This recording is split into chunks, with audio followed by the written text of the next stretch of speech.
Alhamdulillah tentunya senantiasa kita bersyukur kepada Allah atas seluruh nikmat yang Allah berikan.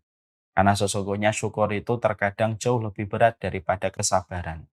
Sabar itu terkadang hanya diberikan pada ujian. Kesabaran itu terkadang waktunya lebih pendek daripada kesyukuran. Karena kesabaran pada ujian biasanya hanya sebatas ujian yang kita dapatkan kemudian kita bersabar.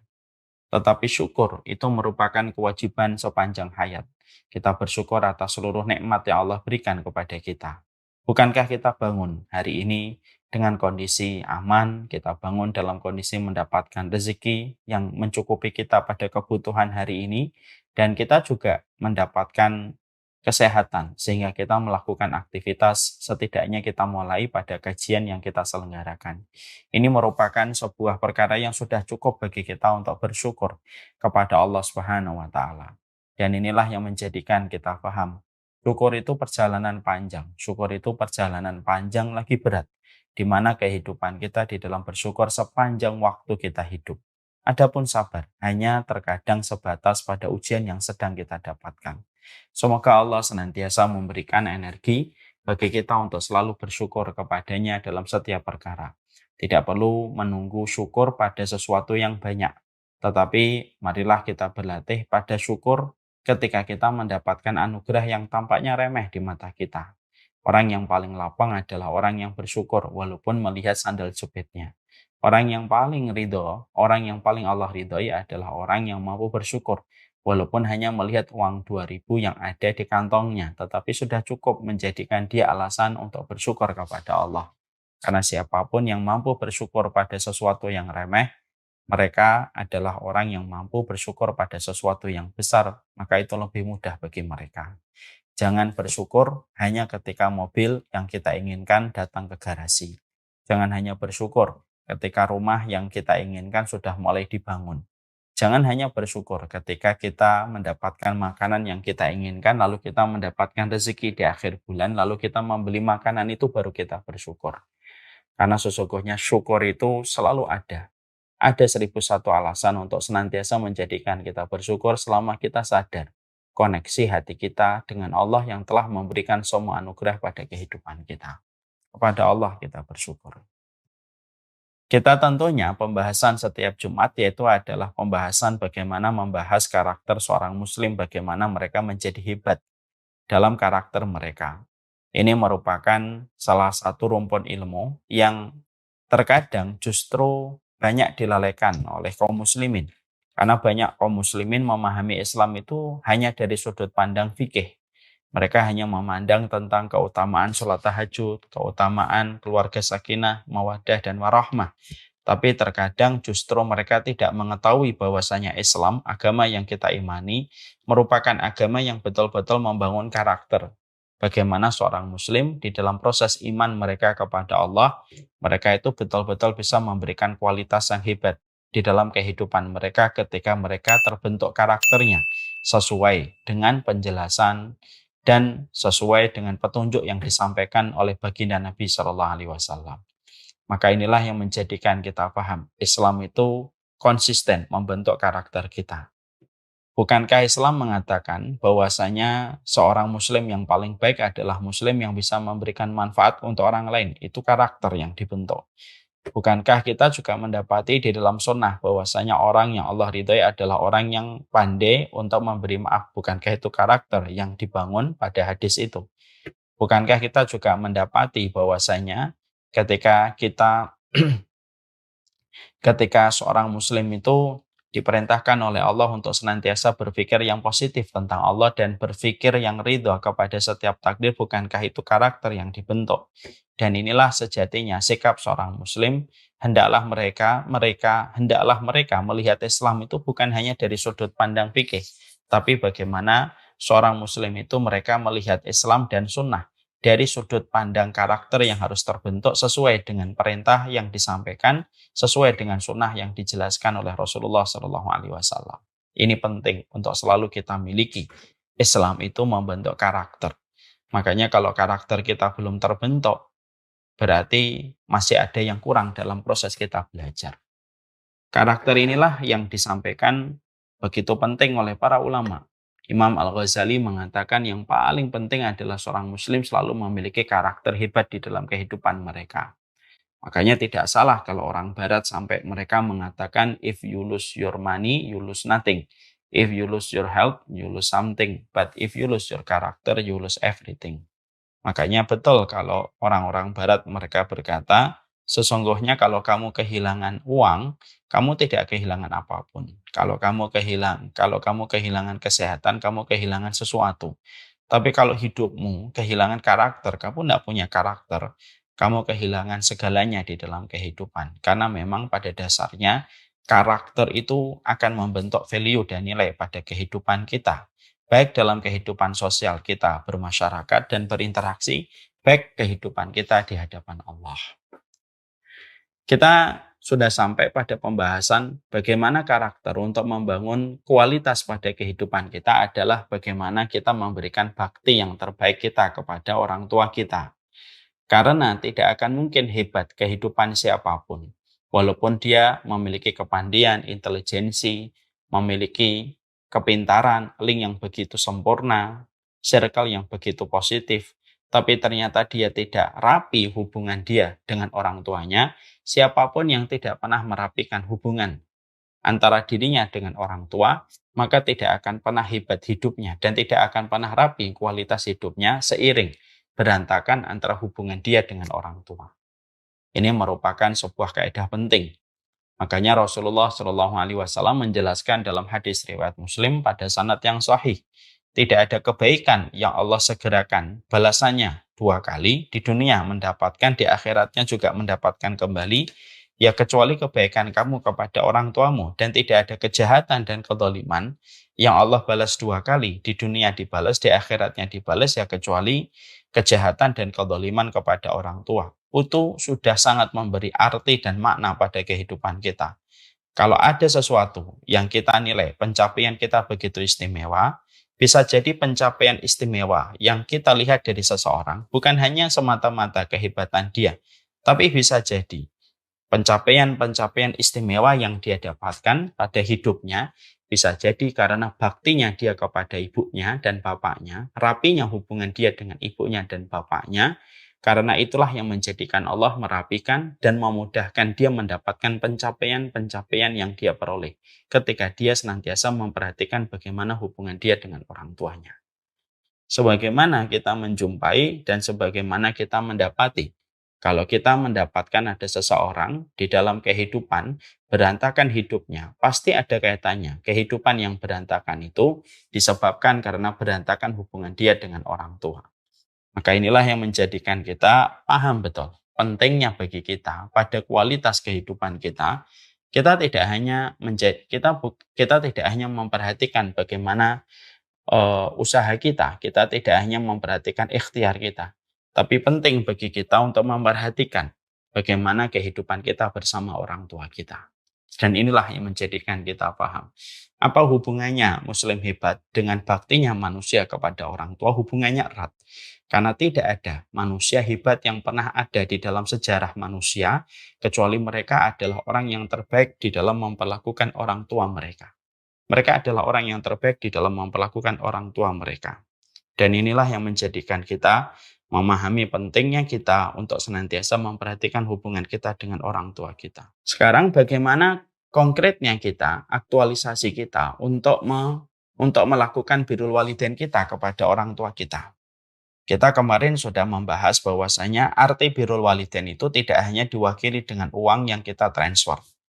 Sesungguhnya birrul walidain itu tidak hanya diwakili dengan uang yang kita berikan kepada orang tua kita di akhir bulan. Memang betul bahwasanya memberikan uang, memberikan nafkah kepada mereka merupakan salah satu bentuk birrul walidain. Tapi itu bukan satu-satunya kita di dalam kitab birrul walidain. Maka inilah yang menjadikan kita harus menggali apa sih arti dari birrul walidain ini supaya masing-masing dari kita mampu meraba diri kita. Saya sudah birrul walidain ataukah belum? Karena ketika kita meraba diri kita, apakah kita nanti ketika kita mengetahui arti birrul walidain itu, maka kita mampu untuk mengevaluasi kalau memang kita ternyata belum birrul walidain secara maksimal. Karena kita masih mendefinisikan birrul walidain itu hanya terletak pada uang yang kita transfer.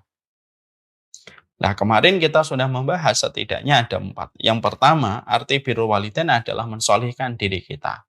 Karena kesolihan diri seorang anak itu merupakan hadiah terindah untuk orang tua. Yang kedua, mendoakan orang tuanya di waktu-waktu yang mustajab. Karena sesungguhnya tanda cinta yang paling jujur itu adalah bagaimana ketika kita mendoakan mereka pada waktu yang mustajab. Yang ketiga, arti dan makna dari birrul walidain itu adalah yang memberikan yang terbaik walaupun terkadang harus mengorbankan zona nyaman kita. Sebagaimana yang kita jumpai kisahnya Uwais Al-Qarni ketika beliau harus berlatih mengangkat anak sapi, naik turun bukit untuk melatih dirinya supaya masa ototnya terbentuk, supaya dia bisa menggendong ibunya dari Yaman ke kota Makkah yang harus ditempuh terbentang jarak 1119 km. Dan itu merupakan merupakan pelajaran besar bahwasanya arti birrul walidain yang diberikan oleh Uwais Al-Qarni yaitu adalah beliau memberikan takzim yang terbaik dengan ikhtiar yang terbaik dan tidak cepat untuk mengatakan tidak bisa untuk orang tuanya selama permintaan orang tuanya dalam batasan yang diperbolehkan oleh syariat. Itu yang ketiga. Yang keempat yaitu adalah bagaimana setiap dari kita adalah membuka ruang untuk ngobrol, membuka ruang untuk berbicara dari hati ke hati. Karena sesungguhnya semakin mereka tua, semakin mereka beruban, semakin mereka sepuh, tidak ada hal yang paling berharga selain dari kesolihan, doa, memberikan takzim yang terbaik walaupun mengorbankan zona nyaman.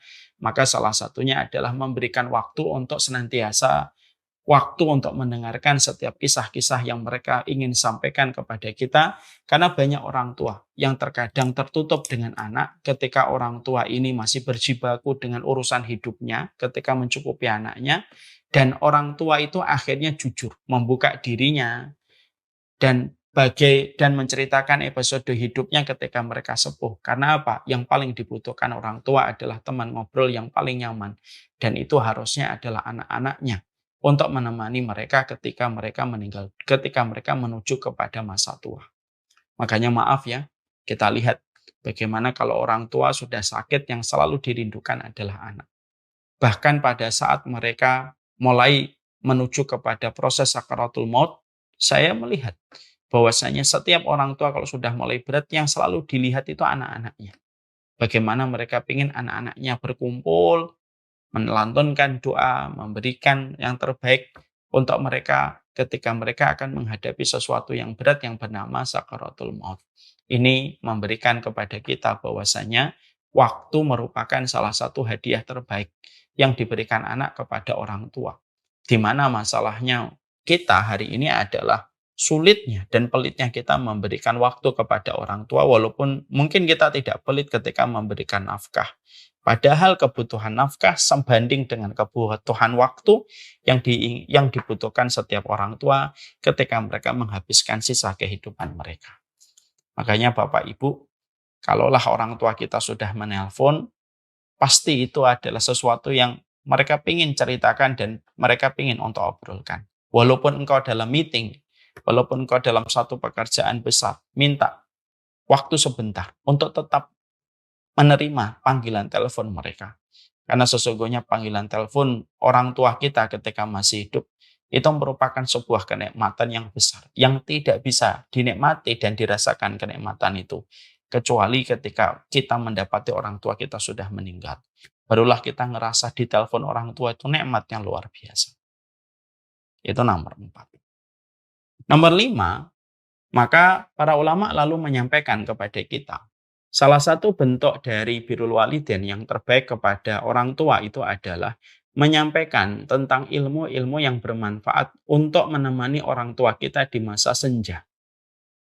Ini merupakan salah satu di antara kewajiban yang harus diberikan kepada orang tua, terutama ketika kita memiliki orang tua yang masih standar pemahaman mereka tentang agama dan tidak memiliki latar belakang kehidupan ilmu yang baik dalam persoalan akhirat, maka kewajiban kita adalah menjelaskan kepada mereka tentang ilmu akhirat, terutama pada perkara-perkara yang akan mereka butuhkan ketika mereka menuju kepada kematian. Ini termasuk birrul walidain, yaitu hadiah ilmu.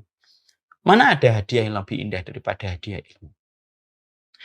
Lah, kita ironisnya banyak sekali di antara kita selaku anak ketika kita menjadi orang yang sering belajar ke kajian.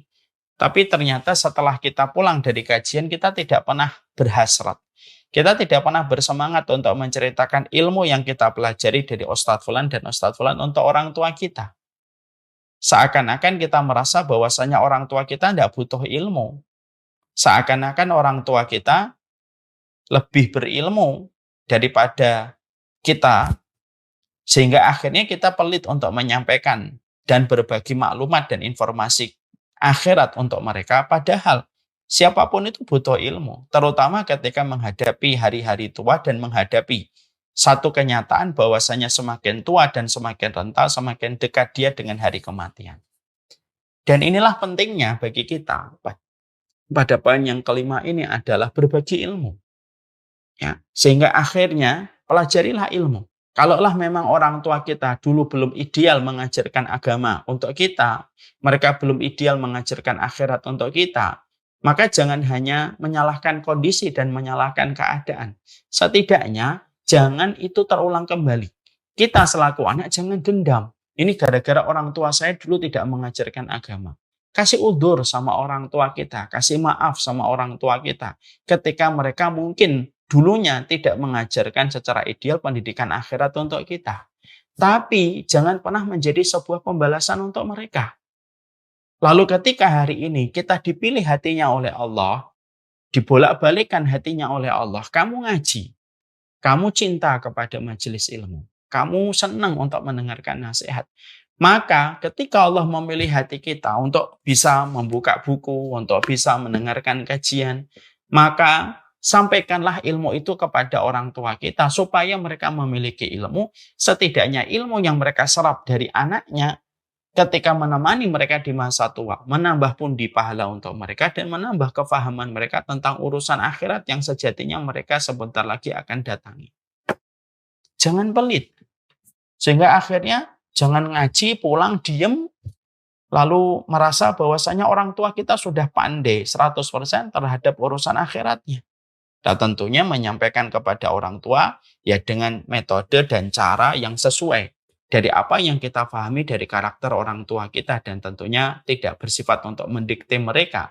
Karena bagaimanapun kita adalah anak, kita adalah makmum, dan makmum itu punya seni sendiri dan istimewa ketika menasihati seorang imam, yaitu adalah orang tua kita. Tapi kita harus berbagi. Banyak orang tua yang mereka bingung terhadap banyak hal. Dan kewajiban kita adalah ya harus memberikan penjelasan untuk mereka. Kalau memang lidah kita keluh untuk menyampaikan ilmu kepada mereka karena kita tidak memiliki potensi untuk menyampaikan ilmu secara lugas dan gampang untuk dipahami oleh orang tua kita, bisa kita downloadkan. Kita downloadkan kajian ini, kita downloadkan kajian ini. Kajian-kajian yang menurut kita penting untuk difahami oleh orang tua kita sebelum mereka berpulang kepada Allah. Tentang bagaimana bertobat di masa tua, bagaimana menghadapi rasa sakit, bagaimana berteman dengan takdir-takdir yang mungkin tidak seramah waktu dia dulu muda, ketika tua sudah banyak bersentuhan dengan takdir-takdir yang cenderung pahit. Mungkin ada sakit, kelemahan, keterbatasan pendengaran, keterbatasan penglihatan, sampaikan, downloadkan, dan pastikan bahwasanya mereka mendengar itu, supaya itu menjadi sebuah petunjuk untuk mereka, supaya mereka paham bahwasanya kehidupan itu harus diisi dengan ilmu, dan tidak ada yang paling indah kecuali yang menyampaikan ilmu itu adalah anak-anaknya. Tentunya anak-anaknya menyesuaikan dengan karakter orang tuanya. Ini adalah hal yang indah gitu. Makanya saya pernah mendapati ada kejadian di Semarang. Saya pernah ketika ke Semarang, ada salah satu saudara kami, ikhwan ya, ada salah satu jamaah lah. Saya ketika dijemput sama beliau menceritakan bagaimana gembiranya dan bagaimana antusias beliau ketika beliau menceritakan kepada saya, orang tua saya Ustadz dulunya tidak ngaji. Sampai satu waktu saya tidak pernah berhenti bagaimana supaya orang tua saya ngaji. Karena kami sering bentrok. Disebabkan saya sudah mulai ngaji, orang tua saya masih pada pola yang lama. Ya, tidak rajin untuk sholat, tidak banyak untuk beribadah. Karena dia selalu memiliki sebuah keyakinan. Jadi manusia itu yang penting baik aja. Sudah cukuplah jadi orang itu baik aja. Tidak perlu taat, tidak perlu ibadah. Yang penting baik. Tidak dolim sama orang, tidak melukai orang, tidak menipu orang. Sampai pada satu waktu, dulu masih ingat saya 6 tahun lalu atau 7 tahun lalu, kita dulu pernah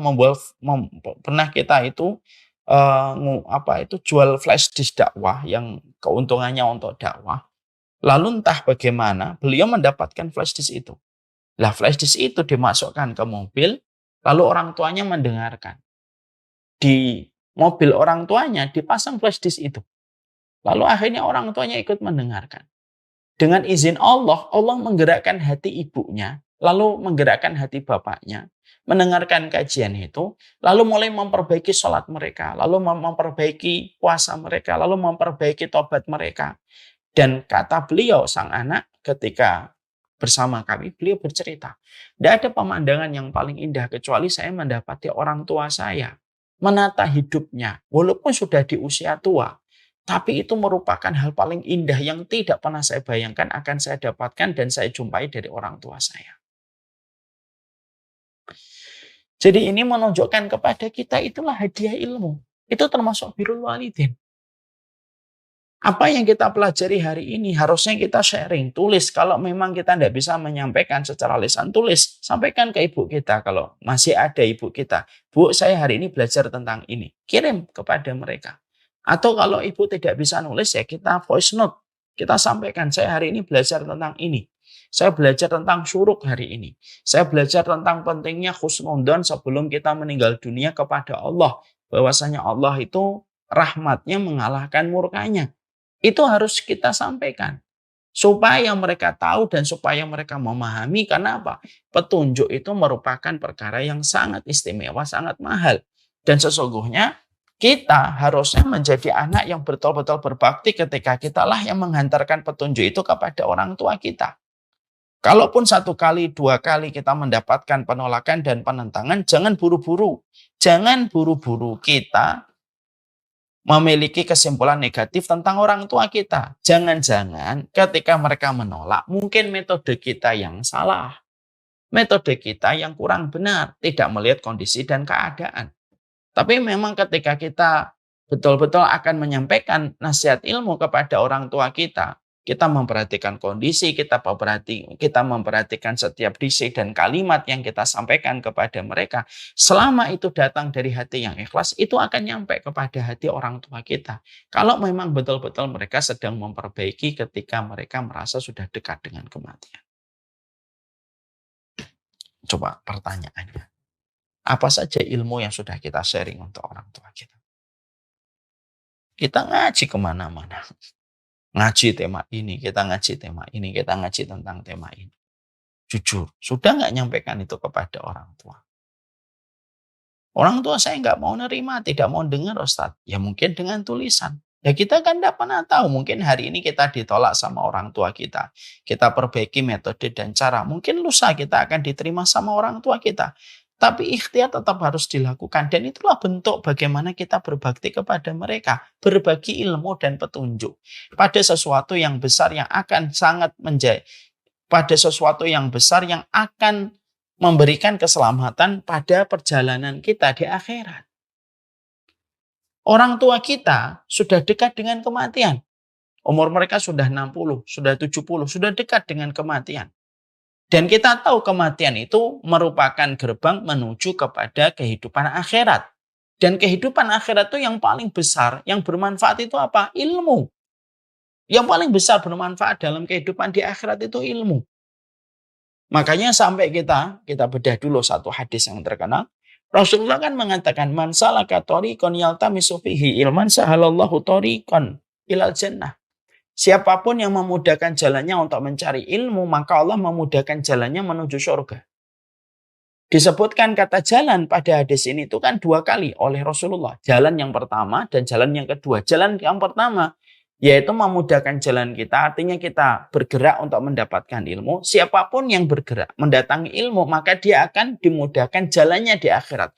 Dari hisab, dari sirat, dari mizan, dari hisab, dari mizan, dari pembagian kitab, sampai urusan sirat. Itu semuanya akan terbantu ketika seseorang mendapatkan ilmu. Berarti ketika kita memberikan hadiah terbaik itu ya hadiah pada sesuatu yang sangat dibutuhkan. Kita mendapati orang tua kita akan umroh. Kita dikasih kabar itu sama orang di Mekah. Bro, Mekah lagi dingin. 5 derajat Celcius. Kira-kira apa hadiah yang akan kita siapkan untuk orang tua kita ketika melakukan perjalanan umrah? Kita akan berikan hadiah untuk orang tua kita adalah jaket. Kita akan berikan hadiah untuk orang tua kita sweater. Kita long john kita berikan. Terus kita berikan minuman-minuman penghangat. Lalu kita berikan salep atau olesan obat untuk menghangatkan badan. Itu hadiah yang dibutuhkan. Dan ketika beliau pergi ke Mekah, semua hadiah itu betul-betul bermanfaat dan betul-betul disyukuri. Masya Allah ya, anak saya ngediain saya pada sesuatu yang saya perlukan. Saya kedinginan, saya pakai long john. Saya kedinginan, saya pakai sweater. Saya kedinginan, saya pakai jaket. Saya kedinginan, saya minum jahe, saya minum minuman-minuman penghangat ketika waktu malam. Dan itu yang dibutuhkan. Itulah analogi sederhana. Orang tua kita kalau sudah tua, maka di antara konsekuensi ketika kita melihat orang tua kita tua, itu berarti dekat dengan akhiratnya. Dan akhirat itu tidak ada yang paling dibutuhkan kecuali ilmu. Sampaikan ilmu. Karena apa? Harusnya orang tua kita kalau memang tidak mau mendengar dari guru dan ustadz hari ini, setidaknya dia mendengar ilmu itu dari anaknya. Mak, tadi saya itu belajar ini, Mak. Pak E, saya tadi belajar ini, Pak E. Ini Masya Allah ternyata begini, ternyata begini, ternyata begini. Sampaikan itu. Jadi jangan hanya menilai hubungan antara anak dengan orang tua. Itu ya hanya hubungan normatif. Pokoknya uang cukup, sehat, sudah. Tidak gitu. Sampaikan ilmunya. Sampaikan ilmunya. Saya masih ingat sekali dulu. Semoga Allah menerima amal kita dan menjaga keikhlasan kita. Saya ingat sekali. Dulu ketika ibu masih ada, saya tuh kalau menemukan sebuah materi baru yang akan saya sampaikan kepada umat setelah membaca kitab ini, kitab itu, lalu merangkum menjadi satu materi. Maka saya akan membuka satu taklim, misalkan saya memiliki satu majelis gitu. Saya akan telepon ibu saya buka teleponnya sepanjang kajian supaya ibu bisa mendengar. Karena apa? Ini materi baru. Supaya nyampe kepada telinga ibu saya. Sama sebagaimana saya memperdengarkan materi ini kepada orang lain. Saya masih ingat sekali. Bahkan pada saat saya meninggal ibu saya 6 tahun atau 7 tahun, sekitar 7 tahun lalu, maka saya ingat sekali itu.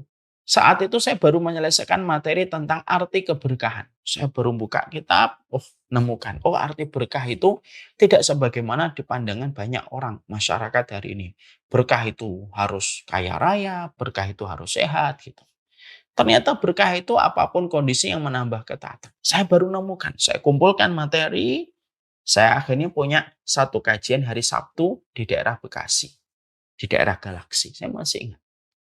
Maka saya ketika sebelum menyampaikan kajian, saya telepon ibu. Bu, ini kajiannya hari ini tentang makna berkah. Tema baru, saya baru kumpulkan. Ibu di ujung telepon ngomong, iya Nang, saya ikut ngaji. Sudah, saya buka kajian, handphone saya buka, ibu ngaji tentang masalah keberkahan. Selesai, telepon, saya naik ke motor, pulang ke rumah di daerah Kemang saat itu. Maka saya masukkan itu handphone ke helm. Disitulah ibu tanya, ada bapak juga tanya, arti berkah gini tadi materi yang disampaikan. Nah itu saya mencoba mempraktekkan itu, walaupun tidak sampai 1 hari setelah itu ibu meninggal dunia. Tapi saya masih ingat materi terakhir yang saya sharing untuk ibu adalah tentang apa arti keberkahan hidup. Lah inilah yang harusnya kita bangun. Ya. Jadi arti birrul walidain itu adalah salah satunya adalah membekali orang tua kita pada satu modal, pada satu bekal yang sangat dia perlukan pada kehidupan di balik kematian. Dan itu sejatinya. Dan terkadang ini tidak pernah kita sampaikan. Kita tidak pernah menyampaikan kepada orang tua kita, nanti kalau sakaratul maut itu begini Pak. Mae, kalau nanti sakaratul maut itu begini, tetap yakin ya sama Allah, nanti ada setan yang akan menggoda kita Mae. Tetap yakin ya nanti saya akan talqin di telinga kanannya Mae. Misalkan begitu. Mama, nanti kalau sebelum meninggal dunia sakit yang berat tuh, Mama harus yakin bahwasanya rahmatnya Allah itu besar. Dan Allah itu senang kalau ada manusia sebelum mati, dia betul-betul berprasangka baik sama Allah. Walaupun dia mendapati kehidupannya melalui banyak ujian, tapi dia tetap berprasangka yang baik kepada Allah. Orang yang berprasangka baik sebelum meninggal dunia itu nanti akan diberikan oleh Allah rahmat yang begitu besar. Itu kan harus disampaikan. Itu kan harus disampaikan.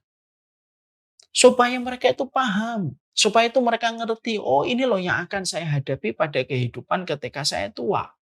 Jangan sampai akhirnya orang tua kita kebingungan, orang tua kita gali-gali sendiri. Kalaupun mereka menggali sendiri tidak apa-apa, itu juga merupakan pahala untuk mereka. Tapi kita juga harus berperan aktif menyampaikan. Ya. Supaya kita paham. Ngaji itu bukan masalah anania. Ngaji itu bukan masalah individualistis, egosentris. Yang penting saya. Orang tua saya, insya Allah orang tua saya sudah tahu. Yakin. Maaf Bapak dan Ibu, orang tua kita hidup. Orang tua kita hidup pada zaman ketika dakwah belum semarak hari ini. Orang tua kita hidup pada tahun 70-an, 60-an, 70-an. Dakwah masih begitu sulit aksesnya. 80-an, sangat sulit aksesnya. Terkadang sudah ditambah kesulitan mengakses agama, ditambah dengan mungkin kebutuhan mereka mendesak untuk mencukupi kebutuhan keluarga. Sehingga menjadikan mereka bodoh dalam tanda petik dalam urusan akhirat ya karena pengen mendahulukan urusan kita supaya kita tercukupi. Walaupun konsekuensinya mereka tidak banyak belajar agama. Lah kewajiban kita bukan hanya ngasih rezeki, bukan hanya ngasih nafkah di akhir bulan ketika kita transferkan uang. Tapi kewajiban kita adalah mengganti hari-hari mereka dulu ketika mencukupi kita dengan rezeki, tidak menjadikan mereka bisa ngaji, lalu kita kewajibannya sharing untuk memberikan takzim kita yang terbaik untuk mereka. Nah, ini adalah perkara yang kita tentunya harus memahami. Jadi disitulah kita mendapatkan poin yang kelima.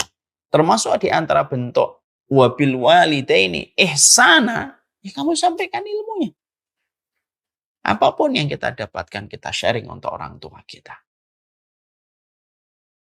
Dan semoga kita paham tentang. Ya. Hal ini yang dikatakan oleh para ulama, yang paling susah itu ini. Gak pernah ada anak jelasin kepada orang tuanya. Karena apa?